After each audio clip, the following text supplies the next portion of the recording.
Olá! Sabe aquele momento em que uma regra de português simplesmente clica e de repente um monte de outras coisas começam a fazer sentido? Pois é, hoje a gente vai falar de um desses tópicos. São as regras meio que secretas que fazem as frases se conectarem do jeito certo. A gente está falando da famosa regência verbal e nominal. Para a gente começar, que tal um pequeno desafio? Dá uma olhada nessas duas frases. Assim, à primeira vista, as duas parecem ok, né? Mas, segundo a gramática, só uma delas está certinha. A pergunta é: por quê? A resposta, claro, tem tudo a ver com o nosso papo de hoje. E aqui está o pulo do gato. Aspiro um alto cargo político é considerada incorreta, enquanto o filme A que assistimos foi ótimo, está perfeita. A lógica por trás disso tudo tem nome: regência. É ela que organiza essas relações entre as palavras. Ok, então vamos entender de vez o que é essa tal de regência. Esse é o conceito principal que vai eliminar tudo o que a gente viu até agora. Bom, a definição mais formal diz que a regência é essa relação de dependência que existe entre uma palavra principal, que a gente chama de termo regente, e outra que a completa, o termo regido. Pensa nisso como um sistema de encaixes dentro da frase.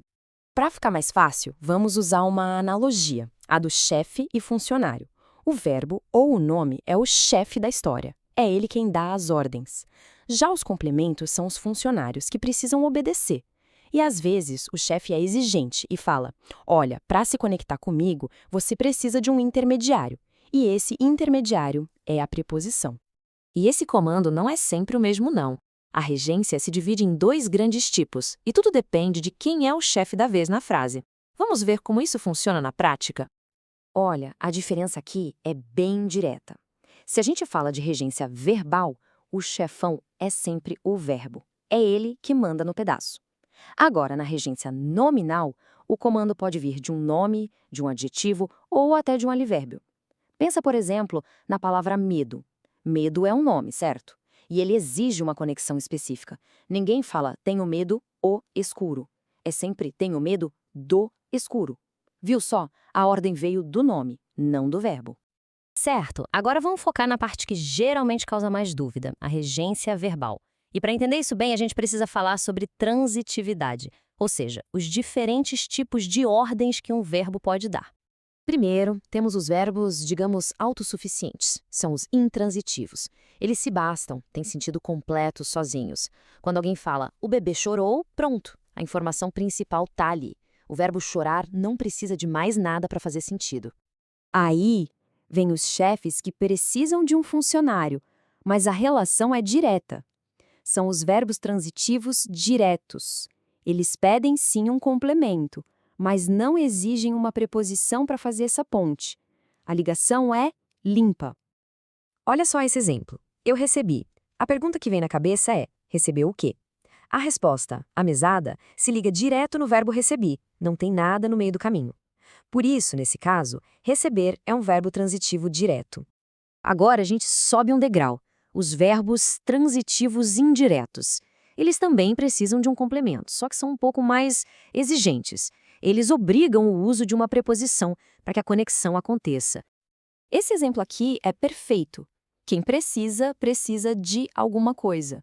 O verbo precisar não se conecta direto com um celular. Ele exige, ele ordena o uso da preposição de para fazer essa ligação. É a assinatura de um verbo transitivo indireto. Tá, então a grande questão é como é que a gente descobre o que cada verbo quer? Como saber se ele precisa ou não de uma preposição? A boa notícia é que tem um jeitinho bem prático de descobrir isso. O truque é basicamente conversar com o verbo. É sério. Primeiro, ache o verbo. Depois, faça perguntas para ele. Se a pergunta for o que ou quem, e a resposta vier direto, sem preposição, temos um objeto direto. Agora, se a pergunta já vier com uma preposição tipo de que, a quem, com quem, aí a resposta vai nos dar um objeto indireto. Muito bem. Vimos a teoria? Agora, que tal um teste relâmpago, só para ver se a ideia ficou mesmo clara? Vamos lá? Primeira análise. A frase é: lembrou-se de que era feriado. Se a gente pensar no verbo lembrar-se, essa construção está certa ou está errada? Certíssima! E aqui tem um detalhe bem interessante. O verbo lembrar, sozinho, tem uma regência, mas quando ele vira lembrar-se com o pronome, a regra muda. Ele passa a exigir a preposição de. Afinal, quem se lembra de alguma coisa. Segunda pergunta, essa é um verdadeiro ou falso bem direto ao ponto. Na regência nominal, o termo que manda, o termo regente, pode ser um verbo? Falso. E essa é a grande diferença, o ponto-chave. Na regência nominal, quem dá as ordens é sempre um nome, um adjetivo ou um advérbio. Se o chefe da frase for um verbo, aí a gente está falando de regência verbal. Não tem como misturar. E com isso, a gente começa a enxergar um pouco melhor como o português funciona por dentro. A regência, no fim das contas, não é só uma regrinha chata para decorar.